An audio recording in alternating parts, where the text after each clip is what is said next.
오늘 본문의 말씀을 가지고 이방 세계로 흘러가는 천국 복음이라는 제목으로 하나님 말씀 전하도록 하겠습니다. 지난주는 이제 예루살렘으로부터 올라온 사람들과 정결 논쟁이 좀 벌어졌죠. 그것을 통해서 우리가 사람을 진정으로 더럽히는 것이 무엇인가? 그것은 마음으로부터 나오는 악한 것이다 라고 그렇게 좀 살펴봤죠. 잠깐만 설교를 좀 요약하는 시간을 가지도록 하겠습니다. 먼저 15장 1절 2절에서는 이제 예루살렘으로부터 온 바리새인과 서기관들이 예수님께 문제를 제기했습니다. 아마도 이들은 이제 예루살렘에서 파송된 사람들이었죠. 왜냐하면 예수님이 이제 여러 너무 인기를 얻고 있고 센세이션을 여러 일으키니까 일종의 이제 종교 조사단과 같이 그가 어떤 사람이고 또 무엇을 하는 사람인지 그리고 또 사실은 이때로부터 이미 이제 예수님은 주목의 대상이었습니다. 그래서 이제 어느 정도 처리해야 될 대상으로 좀 여겼던 것 같아요. 그래서 이들이 제기한 문제는 뭐냐면 이제 장로들에 대한 유전에 대한 것이었다라고 할 수 있습니다. 장로들의 유전은 한두 가지가 아니에요. 수천 가지가 됩니다. 그런데 그 중에 하나가 이제 부정을 피하기 위해서 음식을 먹기 전에 손을 씻는 장로들의 유전이 있었는데 이것을 제자들이 이제 무시했던 거죠. 그래서 이제 이런 제자들의 행동에 대해서 문제를 제기하고 사실은 제자들을 공격한 것처럼 보이지만 누구를 지금 공격하고 있냐면 예수님을 공격하고 있습니다. 그래서 제자들의 행동은 스승이 책임을 져야 하기 때문에 제자들을 책망하는 것처럼 보이지만 실제로는 아니었다라고 할 수가 있습니다. 그러면서 3절과 9절을 봐보면 예수님은 이런 장로들의 유전에 대해서 비판을 하세요. 물론 모든 장로들의 유전을 비판하지는 않았을 겁니다. 그러나 어떤 장로들의 유전은 오히려 율법의 근본 정신을 폐하고 오히려 율법 조항에 묶여져서 이제 더 큰 근본적인 정신들을 놓치게 한다라고 이야기를 하면서 그 예로 이제 제시한 것이 뭐냐면 고르반이었어요. 그러면서 10절과 11절에서는 바리새인이 제기했던 문제들을 이제 그제서야 이제 대답하신 거죠. 예수님은 그 문제에 대해서 사람을 진정으로 더럽히는 게 뭐냐?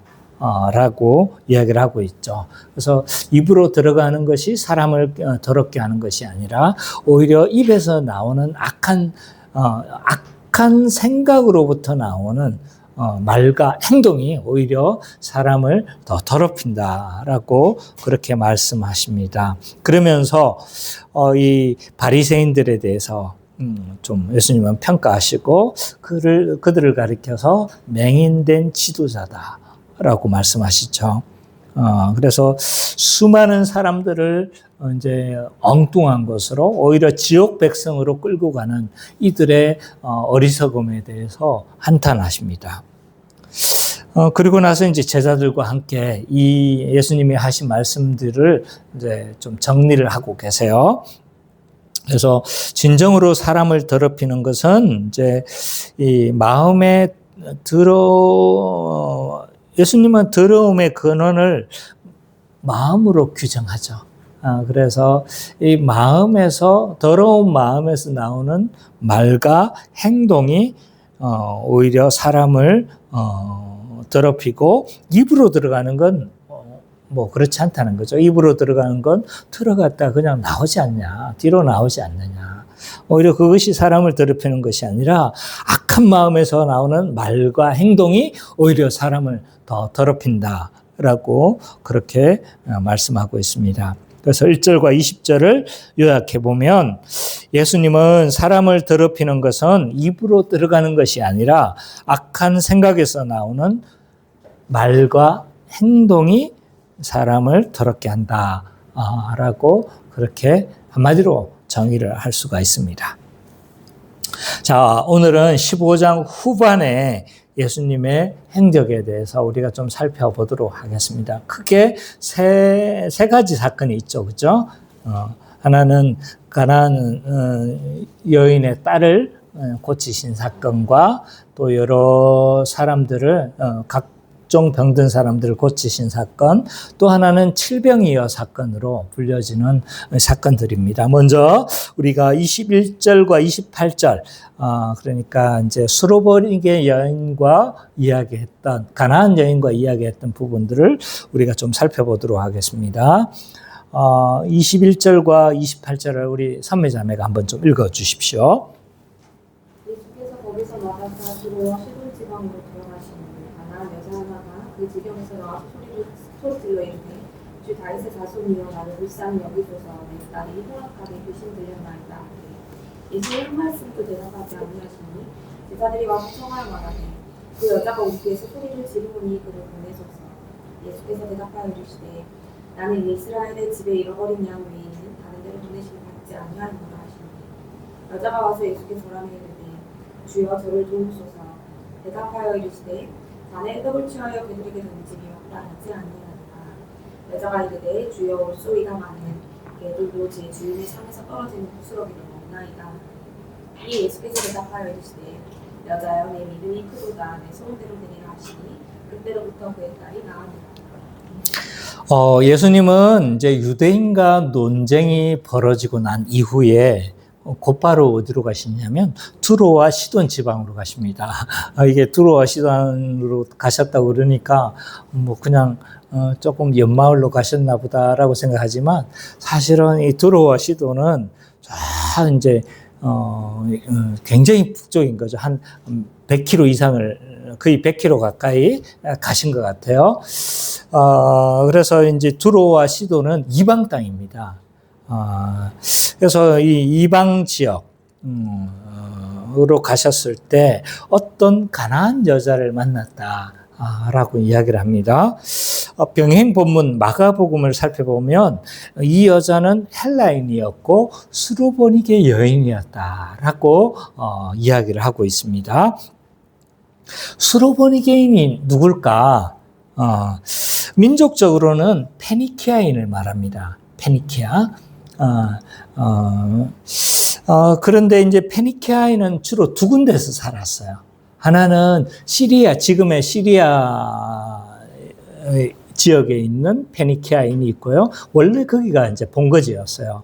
근데 이 페니키아인들이 굉장히 해상민족입니다.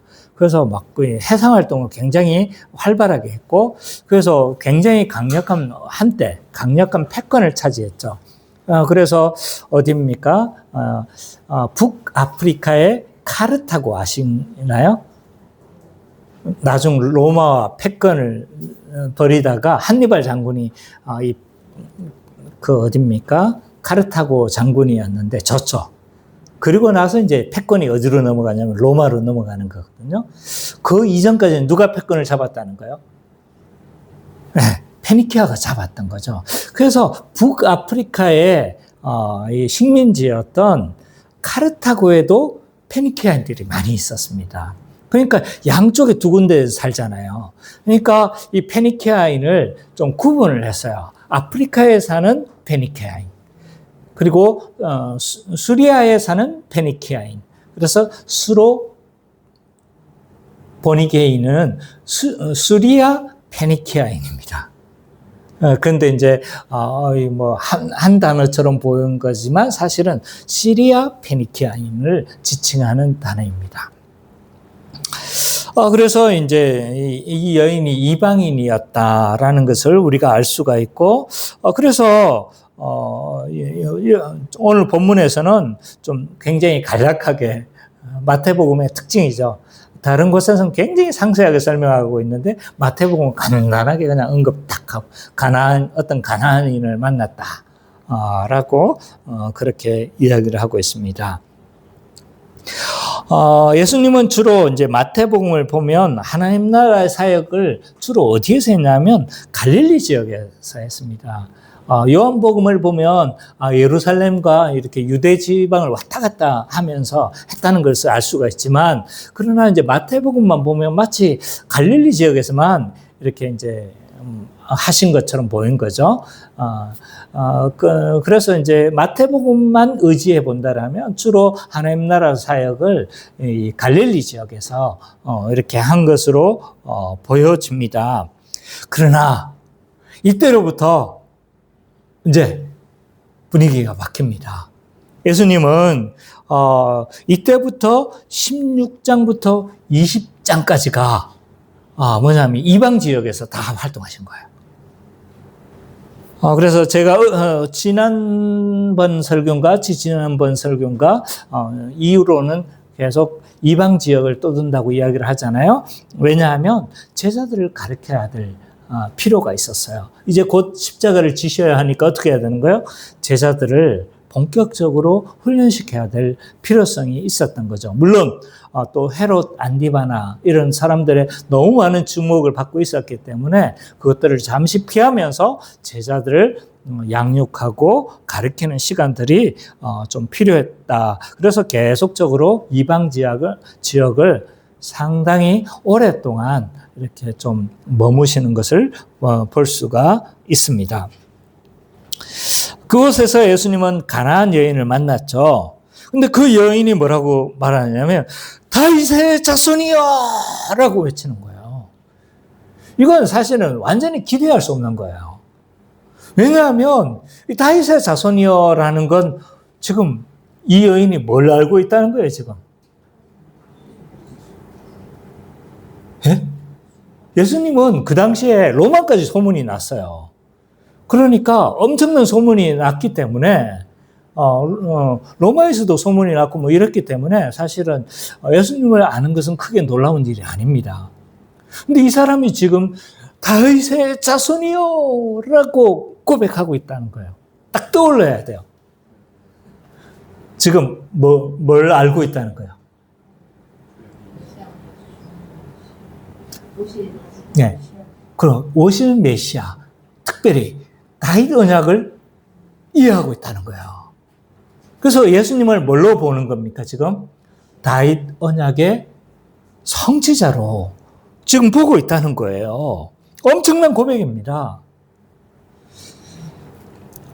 그것도 유대인도 아니고 이방 지역의 이방인인, 그리고 완전히 페니키아 저 이방 지역이었잖아요. 그죠? 전혀 관심이 없는 사람이 있을 수도 있는데 뭐라고 이야기를 하냐면 당신은 다윗 언약의 성취자입니다.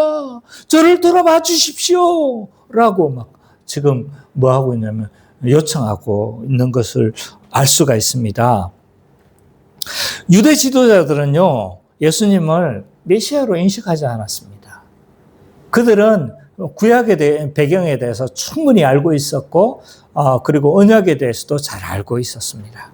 그럼에도 불구하고 메시아로 인식하지 못한 반면에 저 멀리 있었던 이방 지역에 전혀 알지 못했던 한 여인은 다윗 언약을 알고 있었을 뿐만 아니라 그 언약의 성취자로 지금 고백하고 있는 것을 보았었을 때 이 여인은 믿음은 좀 보통 믿음은 아니다. 그리고 어느 정도 좀 구약적 배경을 잘 알고 있는 사람이라는 것을 우리는 좀 알 수가 있는 거죠. 그녀가 예수님께 나온 이유가 있었습니다. 그 이유는 뭐냐면 딸이 귀신 들려서 매우 고통받고 있었기 때문인 거죠. 그래서 딸을 고쳐달라고 막 수차례 지금 요구를 하고 있습니다. 왜냐하면 이제 메시아적 현상 중에 귀신 들린 자가 이렇게 고침을 받는 것들도 이야기를 하고 있거든요. 그러니까 다윗 언약의 성취자가 아닙니까? 제발 우리 딸을 기억하여 주십시오. 우리 딸을 고쳐주십시오라고 이렇게 외쳤던 거예요. 근데 예수님은 한마디도 대답하지 않습니다. 아마 제가 봤을 때 의도된 행동인 것 같아요.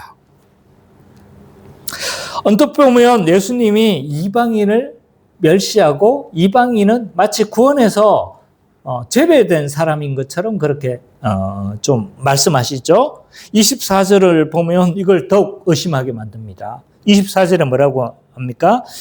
나는 이스라엘의 집에 잃어버린 양 외에는 다른 데로 보내심을 받지 아니하였다. 라고 이야기를 하고 있는 거죠. 이방인은 구원에서 제외되는 것인가? 그런 의도로 예수님 말씀하셨을까요? 그건 아닌 거예요. 왜냐하면 성경의 전체적인 사상이 이것을 지지하지 않습니다. 자, 아브라함 언약에서도 모든 열국이 복을 받을 거라고 이야기를 했어요. 그리고 또 모세 언약에서도 이스라엘 백성들을 제사장 나라로 삼겠다고 이야기를 하는 거예요. 그래서 제사장과 같이 하나님의 복을 받도록 중개자적인 역할을 하겠다라고. 그러니까 구원이 어디까지 지금 펼쳐진다는 거예요? 열방까지 다 펼쳐진다는 거잖아요. 이사야 선지자도 말일에 여호와의 전에 만방의 열국의 모든 백성들이 몰려올 것이다 라고 이렇게 예언하고 있어요. 구약을 조금만 우리가 자세히 살펴봐 보면요, 유대인들이 착각한 거예요. 모든 구원은 어디까지 열려 있는 겁니까? 이방인까지 열려 있었던 거예요. 자, 예수님은 어떻게 생각했을까요? 예수님은 유대인까지라고 생각했을까요? 그럼 근거가 뭡니까? 그렇게 생각하지 않는 근거가 뭡니까?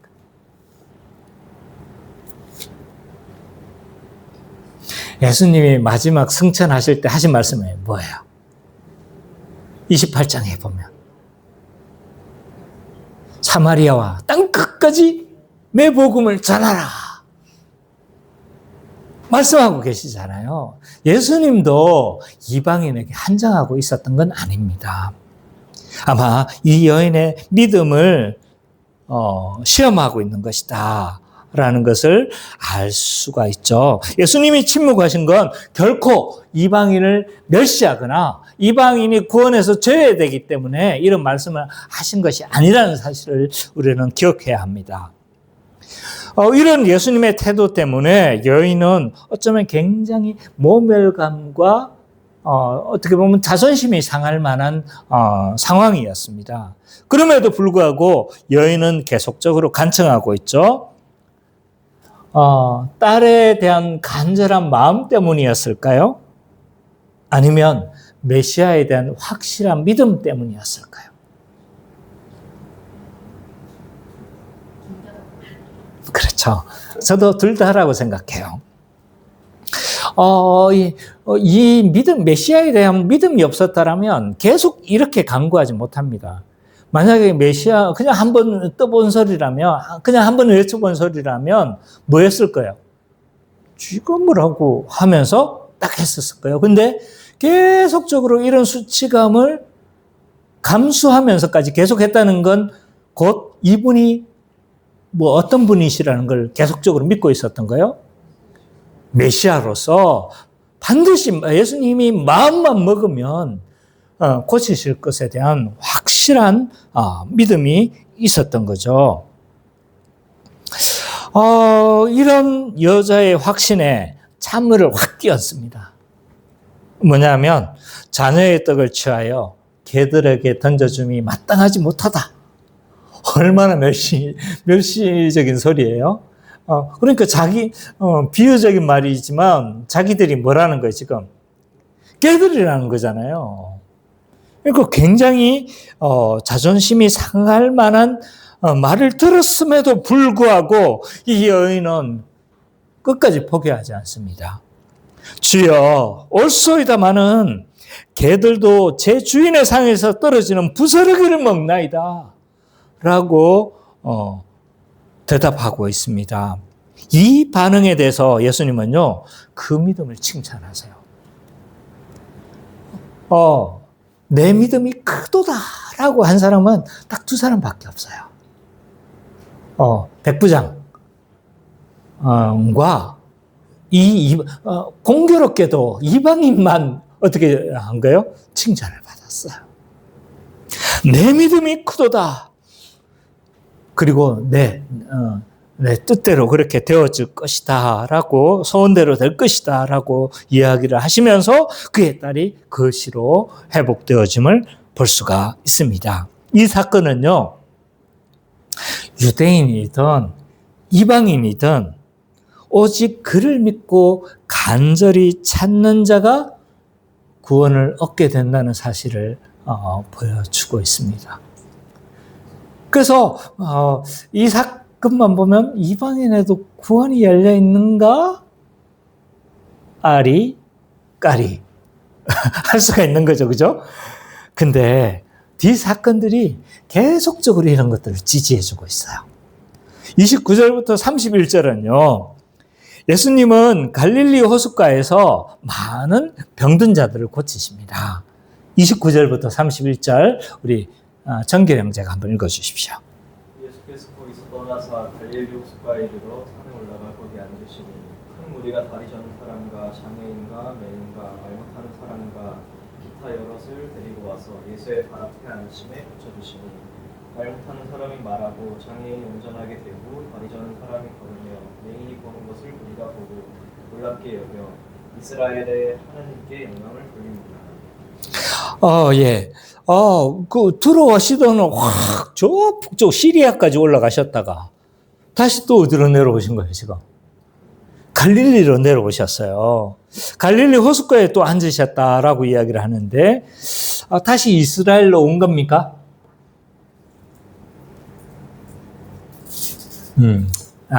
여기 보면 이스라엘인 것처럼 보여요. 근데 병행 본문인 마가복음을 보면요, 예수님은 두로와 시돈에서 어디로 다시 내려오시냐면 데가볼리를 지나서 갈릴리 남동쪽으로 가십니다. 그러니까 이 갈릴리 이 지역 동쪽으로는요 이방 지역인 거예요. 그러니까 데카볼리는요 데카볼리는 10개의 마을이라는 뜻이거든요. 근데 이 지역은 이방 지역입니다. 근데 그 이방 지역을 좀 더 지나서 이방 지역 더 안쪽으로 들어가신 거예요. 그러니까 여전히 지금 어디에 계신 거예요? 예수님은 이방 지역에 계시다는 사실을 알 수가 있습니다. 이곳에서 예수님은 무엇을 하셨나? 치유 사역에 대해서 굉장히 요약적으로 언급을 하고 있죠. 치유하는 대상이 누굽니까?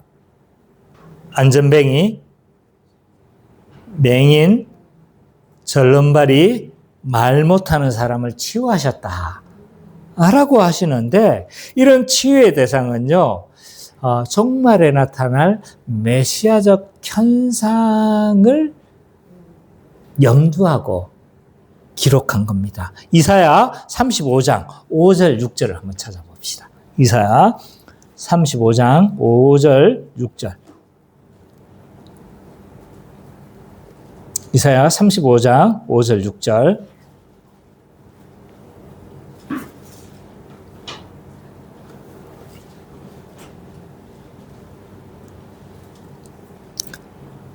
(35장 5절 6절) 한번 같이 한번 읽어봅시다. 시작. 그때 맹인이 사람의 귀가 열릴 것이며 그때의 정자는 사슴같이 뛸 것이며 말 못하는 자의 혀는 노래하리니 이는 광야에서 물이 쏟겠고 사막에서 시내가 흐를 것입니다. 지금 그 메시아적 현상이 지금 어디에도 나타나고 있는 겁니까? 이방 지역에도 지금 나타나고 있는 겁니다.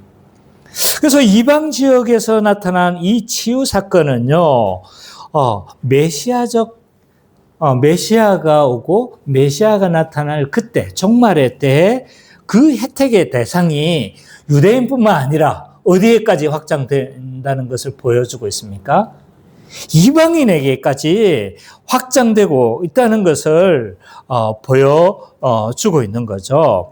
앞에서 이방인이었던 수로보니게 여인이 믿음으로 고백했는데 이제 구원을 받았잖아요. 그죠? 이 사건만 보면 그래 좀 예외가 있지 라고 생각할 수 있는 거예요.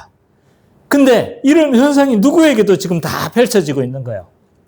이방인들에게도 여전히 펼쳐지고 있는 이런 메시아적 현상을 제시함으로 말미암아 이방인도 어디에 포함된다는 거요? 구원의 은혜에 포함되어짐을 보여주고 있습니다. 특별히 32절과 39절에 나타난 칠병이어 사건은요, 이것에 완전히 확정하는 사건입니다. 32절, 39절 예지자매가 한번 읽어주십시오.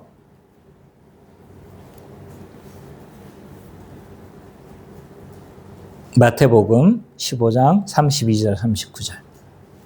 예수께서 그들을 불러 이르시되 내가 너희를 불쌍히 여기노라. 그들이 나와 함께 있은지 이미 사흘 이내 먹을 것이 없도다. 길에서 기진할까 하여 굶겨보지 못하노라. 그들이 이르되 광야에 있어 우리와 기사이는 누리까 배부른 만큼 떡을 얻으리이까. 예수께서 이르시되 너희에게 떡이 몇 개 있느냐 이르되 2개와 저는 항상 두어 말라 있나이다 하거늘 예수께서 무리에게 명하사 땅에 앉게 하시고 떡 7개와 세 가지사 식사하시고 때와 제사들에게 주시니 제사들이 무리에게 주매 다 배불리 먹고 남은 조각을 7군주리에 차게 가두었으며 먹은 자는 여자와 어린이 외에 3,000명이었더라.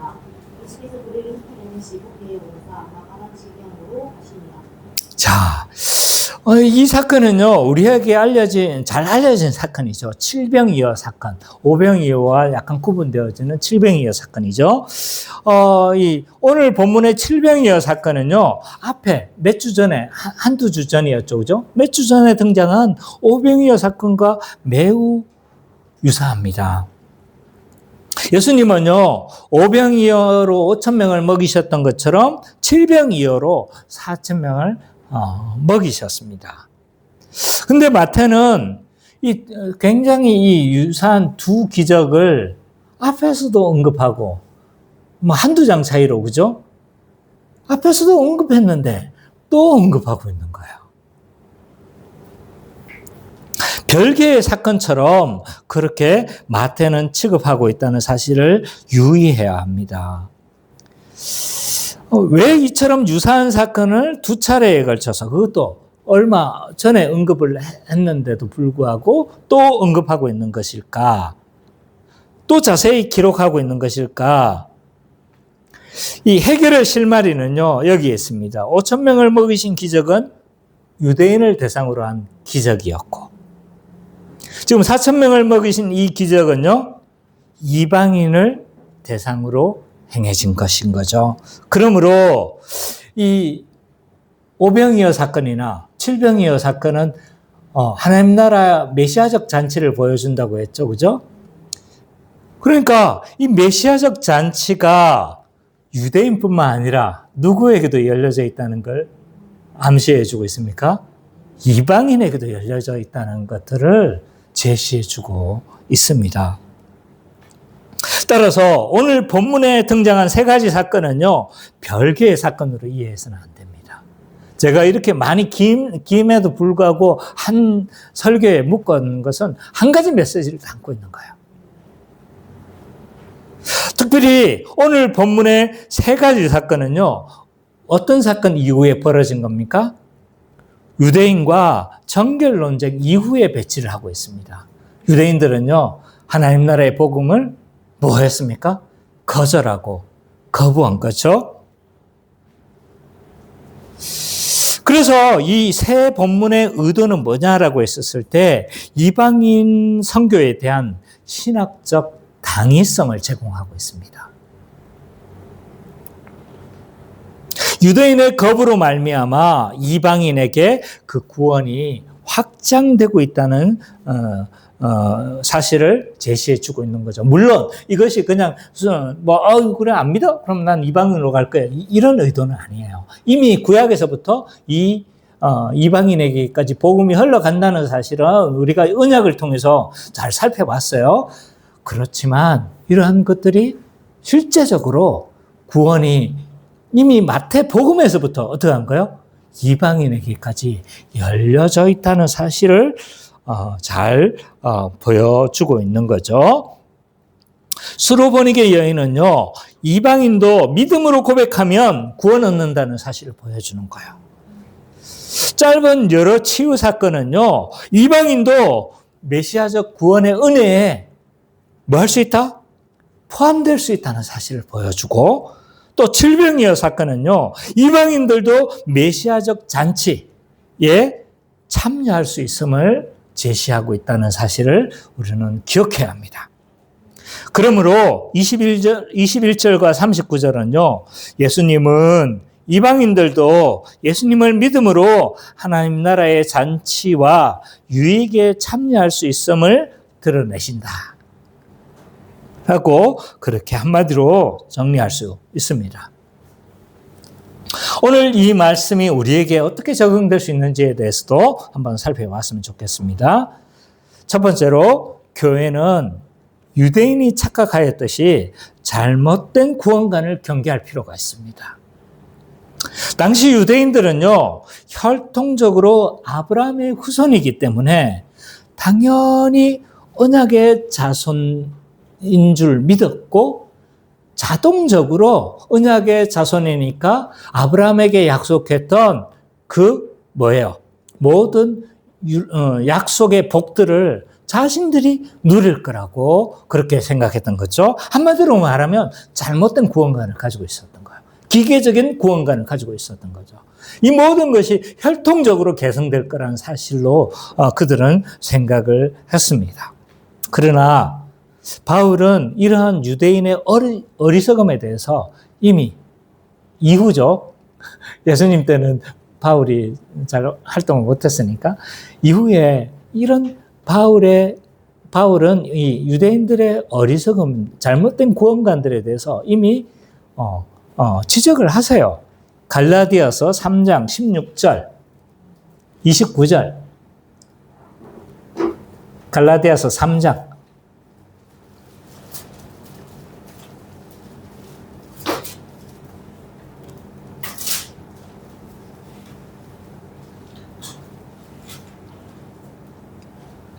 삼 장 16절, 29절.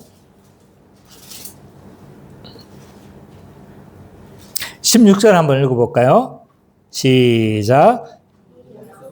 아브라함과 그 자손에게 말씀하신 것인데 여럿을 가리켜 그 자손이라고 하지 아니하시고 오직 한 사람을 가리켜 내 자손이라 하였으니 곧 그리스도라. 그 자리에 그대로 펴두세요. 갈라디아서를 보면요. 아브라함에게 어떤 약속을 하셨다는 거예요. 그 약속은 뭔 것 같습니까? 창세기 12장에 나오는 너와 너를 통해서 땅을 줄 것이고 복을 줄 것이고 또 많은 민족들을 줄 것이다 라고 이 약속들을 했다고 이야기를 하죠. 근데 그 약속은 누구에게 한 거라는 거예요? 아브라함과 그 자손들에게라고 하지 않고 누구라고요? 단수로 이야기를 해요. 그 자손에게 말씀하셨다는 거예요. 근데 그 자손이 누군지가 분명하지 않아요? 근데 여기 뒤에 설명을 해요. 그 자손은 여럿을 가리켜 그 자손들이라 하지 아니하고 오직 한 사람을 가리켜 내 자손이라 했다는 거예요. 그 자손이 누군 겁니까? 잘 알고 있는 사실이죠? 잘 알고 있는 거죠? 이 자손은 예수님이라는 거죠.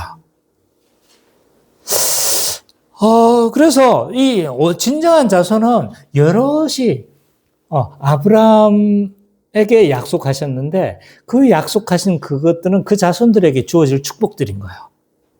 근데 그 자손에게 주어지는 축복인데 그 자손은 누구만 진정한 자손이라는 거예요? 예수님만 진정한 자손이 있고 그렇기 때문에 이 유대인들은 자기들이 아브라함의 자손이니까 다 구원받을 거라고 생각을 했겠지만 진정한 자손은 예수님밖에 없다는 거예요. 그리고 그 진정한 자손들은 진정한 자손이신 예수 그리스도와 어떻게 하는 거예요? 연합한 자들이 진정한 자손들이 되는 거죠. 그러면 이 유업을 누구만 있는 거예요? 예수 그리스도와 연합한 자들. 예수 그리스도를 믿고 연합한 자들만이 이 모든 복을 선계하는 자들이 된다는 거예요. 그래서 혈통적으로 이어지는 게 아니라는 거예요. 29절 한번 볼까요? 29절 시작. 너희가 그리스도의 것이면 보다 아브라함의 자손이요 약속대로 유업을 이을 자니라. 그러니까 유대인들은요 잘못된 구원관을 가지고 있었던 거예요. 자기들이 아브라함의 자손이니까 자동적으로 아브라함에게 약속한 이 모든 유업을 다 얻을 거라고 생각을 했는데, 근데 그게 아닌 거예요. 자손은 하나밖에 없다. 예수 그리스도밖에 없다. 그 자손과 연합한 사람들만 진정한 자손들이 될 수 있다는 거죠. 그래서 그들만이 유업을 얻게 될 거라고 그렇게 이야기를 하고 있습니다. 그러므로 그들의 문제는요, 잘못된 구원관의 문제가 있었던 거죠.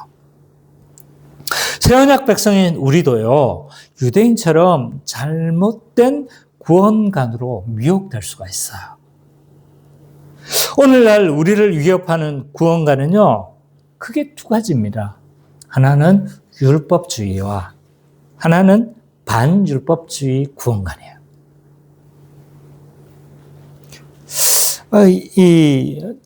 물론 노골적으로 이 율법주의나 반율법주의를 말하지는 않습니다. 그러나 엄밀한 뉘앙스를 통해서 또 여러 가지 은밀한 가르침을 통해서 자꾸 이런 율법주의나 반율법주의적인 메시지가 우리에게 흘러 들어오고 있고, 이러한 것들로 말미암아 우리도 모르는 사이에 율법주의적인 태도를 가지고 있거나 또는 반율법주의적인 태도를 가지고 있는 경우들이 많다는 거죠. 먼저 우리가 살펴볼 것은요, 율법주의를 먼저 살펴봤으면 좋겠습니다. 율법주의는요, 이거 다 지켜 행해야 구원받아. 이거 다 해야 하나님께 인정받아. 이거 다 해야 천국 가. 라고 노골적으로 이렇게 가르치는 분들은 없습니다. 근데 우리도 모르는 사이에 이 율법주의적인 메시지와 뉘앙스, 태도들을 통해서 이 율법주의적인 신앙을 가지기가 굉장히 쉬운 거예요. 사실 율법주의는요, 인간의 인과율에 기반합니다. 내가 이렇게 했기 때문에 그 결과로 내가 이렇게. 인과율은 정말 우리가 너무나 자연스럽게 받아들이는 법칙이잖아요. 그죠? 그러니까 이 인과율은요, 율법주의는요, 인과율에 딱 들어맞아요. 내가 이렇게 했으니까 하나님께서 나를 구원해 주시겠지. 내가 이렇게 했으니까 하나님께서 날 사랑해 주시겠지. 내가 이렇게 했으니까 하나님이 당연히 이렇게 하시겠지. 그러니까 이 율법주의는요, 설득할 필요가 없어요. 그냥 우리가 자연스럽게 가지고 있는 뭡니까? 그냥 태도들인 거예요, 태도들. 본능적인 거죠. 여기에 뭐만 붙여주면 된다? 살짝 기름만 붙여주면요, 우리는 율법주의적인 태도를 가지기 쉬운 거예요. 예를 들어서 노골적으로 율법주의를 말하지는 않지만 이렇게 하는 거죠. 하나님을 감동시키십시오. 하늘의 창고가 열리도록 여러분이 이렇게는 해야 되지 않겠습니까? 새벽 기도는 나와야죠. 이 정도는 해야죠. 라고 하면서 하나님을 감동시켜 하나님의 그 복의 창고를 여러분들이 열어야 된다라고 그렇게 말하는 메시지와 뉘앙스를 통해서 우리는 율법주의적인 태도를 자연스럽게 나도 모르게 흡수하고 받아들이는 경우가 많다는 거죠. 또 이런 메시지도 이럴 가능성이 있습니다. 이 정도는 해야 여러분의 신앙인이라고 말을 할 수 있습니다. 이렇게 못 사는 사람이 어떻게 믿는 사람이라고 말을 할 수 있습니까? 라고 말을 하는 이런 의도하지는 않았다고 생각해요. 그러나 이런 율법주의를 자극하는 메시지는요, 안 그래도 우리가 본능적으로 율법적인데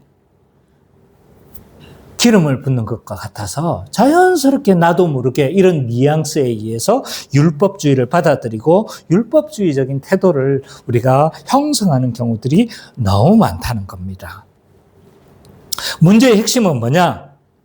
은혜를 알고 그 은혜를 알므로 말미암아 어떻게 하는 거죠?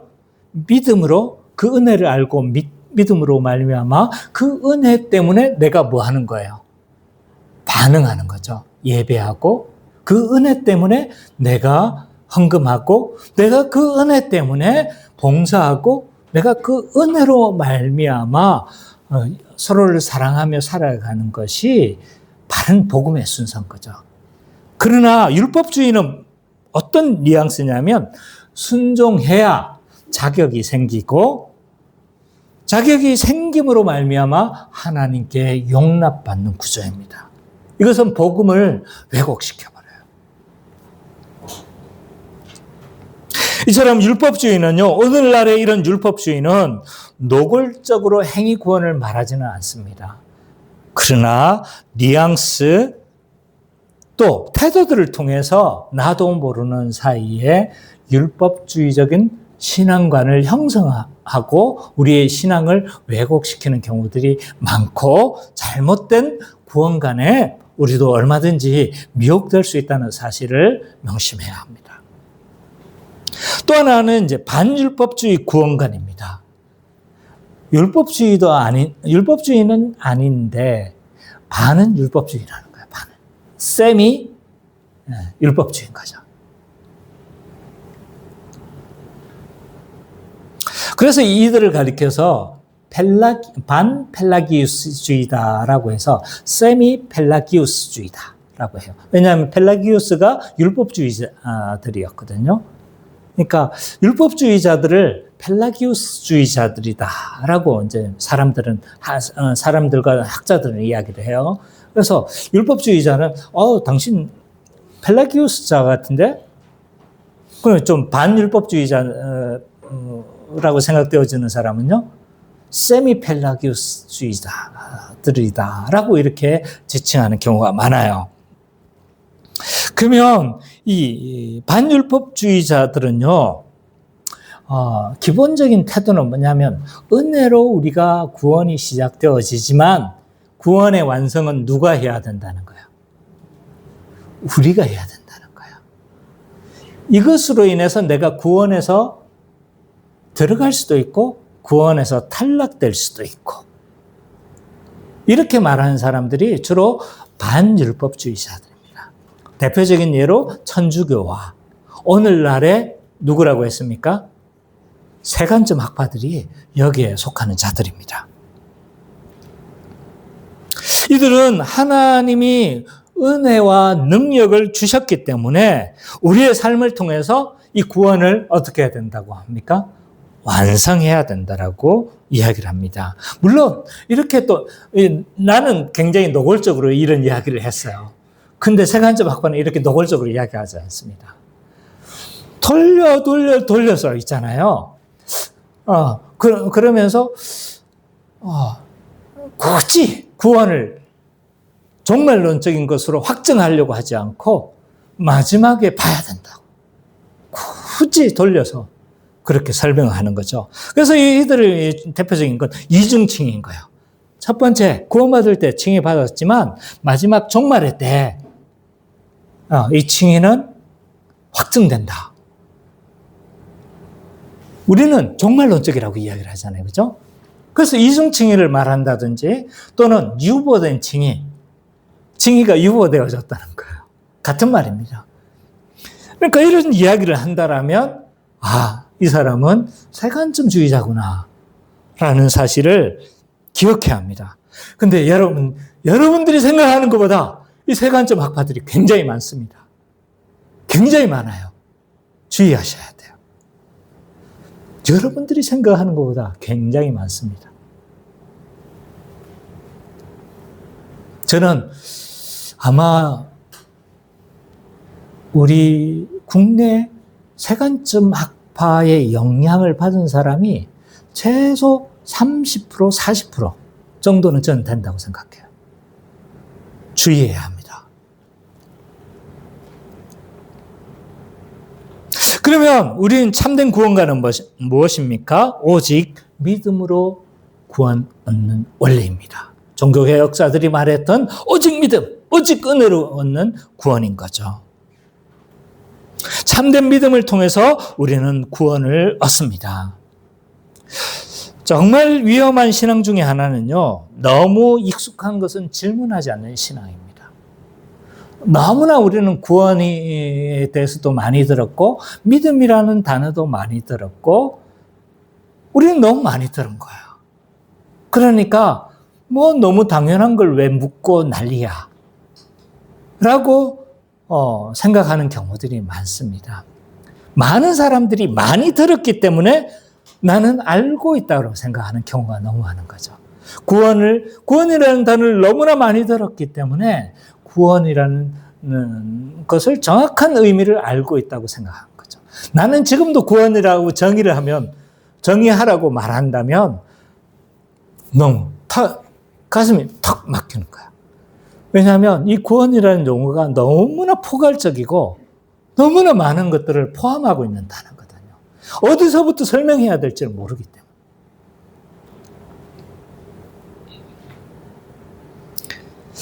그래서 너무 많이 들은 이 이야기들은요, 너무 당연한 것으로 여겨서 그것의 정확한 의미를 묻지 않는 경우들이 많습니다. 그래서 제가 용어를 늘 정의를 해줘요. 그죠? 죄는 뭡니까? 죄는 뭐예요? 이걸 질문한다고? 갑자기? 네. 네. 하나님의 통치를 거부하고 자존적 존재가 되려고. 왜냐하면 너무나 우리는 정의를 하지 않기 때문에, 용어에 대한 정의를 하지 않기 때문에 이런 용어들을 정의를 해주는 거죠. 물론 그거 하나로 다 담을 수는 없지만, 참된 믿음도 마찬가지인 거죠. 참된 믿음으로 우리가 구원받는다 라고 하면,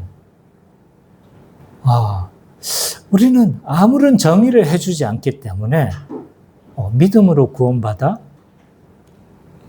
근데 이제 문제는 뭐냐면, 믿음이라는 용어를 자기 나름의 뭘 한다는 거예요? 정의를 한다는 거예요. 교회는 안 가르쳐 줬어요. 교회에서는 믿음이 이겁니다 라고 가르쳐 주지 않으니까 자기 나름의 정의를 하는 거죠. 어떤 사람은 교회 다니는 것이 믿음이지. 난 교회 다녀. 그러니까 예수님을 믿어. 곧 교회에 출석하는 것이 믿음, 리꼬르로 정의를 하는 사람도 있고요. 또 어떤 사람은 어떻게 정의합니까? 나는 하나님을 인정해. 예수님을 인정해.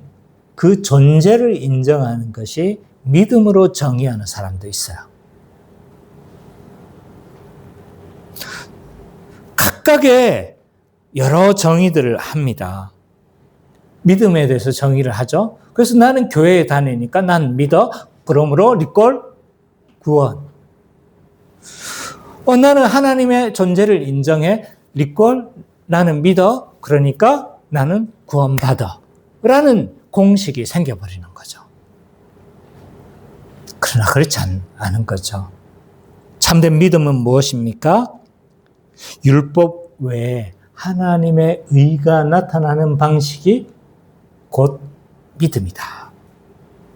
좀 더 설명을 해본다면, 하나님은 우리에게 의를 주시기를 원하셨는데 그 의를 주시는 방법이 뭐냐면 믿음이란 방법이었던 거죠. 믿음으로 말미암아 그리스도께서 성취하신 그 의와 죄의 모든 형벌들을 곧 누구의 것으로 삼는 방식인가요? 내 것으로 삼는 방식으로 우리를 구원하게 하셨죠. 그래서 참된 믿음이 뭐냐라고 했었을 때 율법 외에 하나님의 의가 나타나는 방식이 믿음이다 라고 말을 할 수 있고, 이 참된 믿음은 세 가지 요소가 있죠. 지식, 동의, 신뢰의 요소를 가지고 있다. 더 설명하지 않겠습니다. 그리고 이 참된 믿음을 가지고 있다는 것은 행위로 드러나고 증명되어진다라고 할 수 있는 거죠. 우리가 믿음하면 눈에 보이지 않는 것이기 때문에 우리는 그냥 믿는 것은 행동과 아무런 상관이 없는 것으로 생각하는 경우가 많죠. 그러나 믿는다는 것은, 참된 믿음은 곧 무엇으로 나타나기 마련입니까? 그 믿음의 행위를 드러내기 마련입니다. 아브라함이 하나님을 믿음으로 말미암아 그의 자기의 하나밖에 없는 독생자라는 표현을 쓰면 안 되겠다. 하나밖에 없는 아들을 어떻게 한 거예요? 바칠 수 있었던 것처럼 그 믿음은 반드시 자기의 행위로 드러나고 증명될 수밖에 없다는 거죠. 그래서 이 믿음에 대해서 크게 세 가지는 우리가 설명할 수 있어야 돼요. 믿음이 뭐냐? 믿음의 요소는 무엇입니까? 믿음은 반드시 삶으로 드러난다는 이 사실 정도는 우리가 정의할 수 있어야 되는 거죠. 그러므로 결론적으로 우리는 이 유대인들이 잘못된 구원관을 형성함으로 말미암아 그들이 구원에서 제외될 수도 있었던 것처럼 우리도 잘못하면 잘못된 구원관으로 인해서 굉장히 곤경한 곤란한 상황에 오늘 내가 이 단어도 생각이 안 나고 곤란한 상황에 처해질 수 있다는 것을 명심하시고 우리는 잘못된 구원관을 우리는 경계할 필요가 있습니다. 두 번째로 교회는 유대인들과 같은 오늘날의 기독권 의식을 경계해야 합니다. 오늘 본문은요, 가나안 여인의 믿음, 다양한 기적의 사건들, 질병이여 사건을 통해서 이 세 가지 본문을 통해서 이방인에게도 은혜의 상이 차려지고 은혜의 메시아의 구원의 은혜에 동참할 수 있다는 사실들을 우리는 살펴봤던 거죠. 근데 유대인들은 착각했어요. 자기들만 선민이라고 생각을 했고 자기들만 특별히 하나님께서 사랑하시고 자기들만 이 은혜에 동참하는 자들이라고 생각을 했던 거죠. 오늘날 세원학 백성도 이런 착각하지 않을 수 있을 자신 있습니까? 아닌 거죠. 우리도 잘못한 사이에 이런 기독권 의식에 우리도 잘못 빠질 수 있다는 사실을 명심해야 합니다. 우리가 이 잘못된 기독권 의식을 우리는 어떻게 이런 기독권 의식을 형성하는 것일까? 지금 우리는 개척교회니까 이런 기독권 의식들이 없을 수가 있어요. 그러나 교회 역사가 20년, 30년 지나면 어쩌면 여러분 중에 한 명은 기독권 의식을 가지면 안 되겠죠? 우리는 나도 모르는 사이에 기독권 의식을 우리도 가질 수가 있는 거죠. 경계해야 된다는 거예요. 왜 우리는 잘못된 기독권 의식에 빠지는 걸까? 첫 번째로 내가 교회에 기여했다는 생각 때문에 생깁니다. 교회에 내가 어떤 식으로든 기여했다는 생각 때문에 생기는 거예요. 사실 교회는 내가 공헌하는 것처럼 보이지만 내가 헌신해서 교회가 세워지는 것처럼 보이지만 사실은 교회는 하나님이 세우십니다. 예수님은 마태복음 16장에서 제자들에게 말한 그 반석이에요. 신앙 고백 위에 내가 내 교회를 세우시겠다. 예수님이 자신의 교회를 세우시겠다라고 말씀하고 있는 거예요. 우리가 세우는 것처럼 보이지만 실상 그 교회는 그리스도께서 세우신다는 사실을 명심해야 합니다.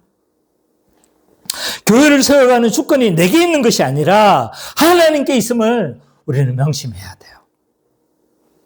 이것을 잊어버리면요, 내가 이렇게 했기 때문에 교회가 세워졌고 내가 이렇게 했기 때문에 교회가 든든해졌고 내가 이렇게 했기 때문에 내가 이렇게 기여했기 때문에 우리 교회가 오늘날 교회가 이렇게 되어졌다라고 생각할 수 있는 거죠.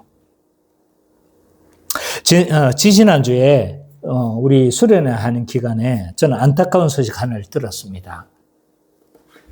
제가 신학교 때부터 굉장히 존경했던 목사님이 있었어요. 그분의 책을 제가 제 책장에도 많이 꽂혀 있어요. 그래서 내가 굉장히 존경한 목사님이었는데 이분의 안타까운 말로를 제가 좀 들었던 거예요. 뭐냐면, 그 교회가 굉장히 커진 거죠. 굉장히 커졌는데 자기 자식에게 그 교회를 세습하려고 했어요. 근데 교육은 잘 시켰던 것 같아요. 세습이 안 됐어요. 그러니까 뭐 잘 된 거죠. 그죠? 잘 가르친 거예요. 결과적으로만. 근데 이제 세습이 안 되니까 어떻게 했냐면, 내가 그럼 나가서 개척하겠다. 라고 하면서 개척 자금을 어마어마하게 많이 요구를 했어요. 정확하게 말하면 40억을 요구했어요. 물론 그 교회는 강남에 있어요. 그러니까 사실은 이 돈은 얼마 아닌 큰 요구가 아닌 것일 수도 있어요. 왜냐하면 부목사들이 개척할 때 7억을 보태줬다고 하거든요. 근데 이제 자기는 담임이니까, 그리고 내가 지금까지 기여한 게 있으니까 40억 정도는 할 수 있지 않나? 라는 생각을 했던 것 같아요. 근데 그 문제가 이제 막 온통 도배가 된 거죠. 근데 그 목사님은 어떤 생각을 가졌냐면, 내가 이만큼 공헌했잖아. 뭐 이 정도 요구하는 건 할 수 있지 않나? 물론 그 교회 차원에서 그렇게는 저는 할 수 있다고 생각해요. 40억 아니라 50억이라도 할 수 있는 거죠. 근데 문제는 뭐냐면 자기가 먼저 요구했다는 거예요. 먼저 요구한 것이 문제인 거고, 이 정도는 내가 개척하고 내가 이 정도 교회를 세웠으니까 이 정도는 요구할 수 있는 것 아니야. 이런 기득권 의식에 그분도 좀 빠지지 않았나 라는 생각이 드는 거죠. 우리도 동일한 실수 얼마든지 할 수 있습니다. 내가 개척 멤버인데 내가 1호 정회원이야. 알아? 내가 1호라니까? 1회, 제1회. 40년 지나고 제가 한번 물어보겠습니다. 제가 위에서 볼 거예요. 네. 우리도 동일한 실수할 수 있어요. 내가 개척 멤버인데 아무도 출석하지 않았던 그때 내가 출석하고 정말 교회가 어려운 그때 그래도 우리 때문에 교회가 그래도 목사님이 힘이 나셨지라고 하면서 얼마든지 그렇게 할 수 있는 거죠. 내가 교회에 기여했다는 생각이 드십니까? 여러분들이 한 것처럼 보이지만 저는 인간적으로 고마워해요. 인간적으로 고마워합니다. 그러나 실상 교회를 세워가는 건 하나님이라는 사실, 그리스도께서 이 교회를 세워간다는 사실을 저도 믿어야 되겠습니다. 제가 믿는 것처럼 여러분들도 동일하게 좀 같이 믿었으면 좋겠습니다. 제가 이렇게 타락하지 않도록 여러분들이 저를 좀 잘 깨우쳐 주세요. 타락하면 그냥 정신이 바짝 들도록 박으셔야 돼요. 네. 또 다른 기득권의 통로 중에 하나는 뭐냐 하면 자신에게 주어진 직분 때문에 기득권의 통로가 되기 쉬워요. 하나님은 자신의 이 권세를 직분자들에게 주셨죠. 그죠? 그래서 우리의 직분자에게 주신 그 권세는요, 예수 그리스도에게서 기원합니다.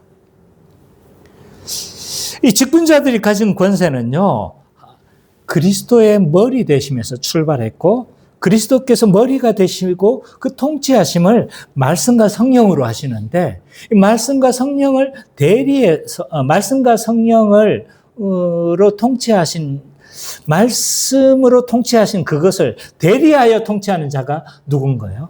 직분자들인 거예요. 직분자들. 그러니까 그 권세의 원천은 어딘 거예요? 예수 그리스도에게 있는 거예요.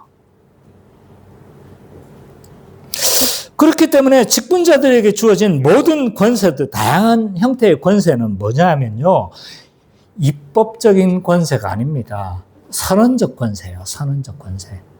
그러니까 내가 뭔가를 뭐 해가지고 막 하는 것이 아니라 그리스도께서 말씀하신 그것을 바탕으로 해서 우리는 단지 뭐 한다는 거예요. 내가 새로 만들어내는 것이 아니고 선언적 권세인 거예요. 있는 권세를 뭐 한 겁니까? 선언하고 선포하고. 이게 잘 전달됐는지 모르겠어요. 선언적 권세인 거죠. 또 이 직분자들이 가진 권세는요, 주권적인 권세가 아니에요. 수종적 권세예요. 수종적 권세. 회중 위에서 군림하거나 회중 위에서 지배하거나 이런 권세가 아닌 거죠. 그 권세는 말씀을 수종하고 회중을 수종하는 권세입니다. 그런데 시간이 가면서 하나님이 그에게 주어진 이 직분을 왜곡하는 거죠. 착각하는 거예요. 이 직분을 신분처럼 여겨버리고 이 직분을 서열로 생각하는 거예요. 이 직분을 영향력으로 착각을 합니다. 그래서 내가 직분이 없으면 영향력이 없고 내가 미미한 존재라는 생각들을 가지기 쉽죠. 그래서 교회 안에 주어진 이 직분을 일종의 권력으로 여기고 기독권 의식에 빠지기 쉽다는 거예요. 그러므로 우리는 잘못된 기독권 의식을 경계해야 합니다. 유대인들은 자신들만 하나님이 사랑한다고 생각했어요. 착각했어요. 그러나 예수님은요, 칠병이어를 통해서 은혜의 떡이 유대인의 전유물이 아니야. 이방인에게도 열려 있어. 라고 그렇게 보여주셨습니다. 우리는 믿음으로 구원받았고 이 믿음으로 구원받았다는 사실은요, 우리가 이 구원이 공로가 아님을 보여줘요. 왜냐하면 은혜의 그 복음을 우리가 믿음으로 말미암아 어떻게든 구원받았잖아요. 그러니까 이게 믿음으로 구원받았다. 이거는 우리가 공로로 구원받은 게 아니구나. 은혜로 구원받은 거구나라는 사실을 알게 해줘요.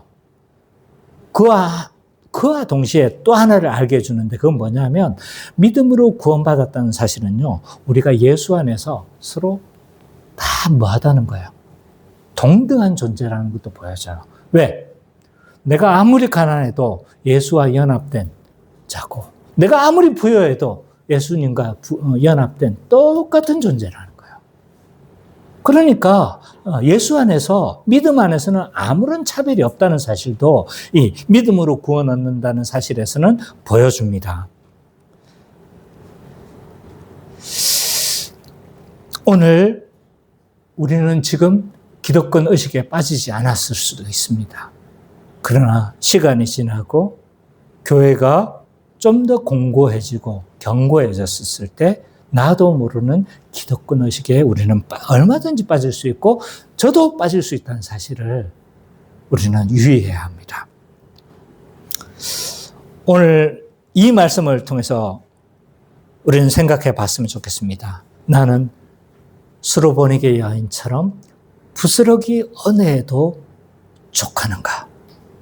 아니면 당연히 이 정도는 내가 대접을 받아야지 라는 잘못된 기득권에 빠져 있지 않는지 돌아보면서 새언약 백성인 우리도 유대인처럼 신앙이 왜곡될 수 있음을 경계하는 우리 기쁨의 교회 모든 성도님 되시기를 간절히 축원합니다. 아멘.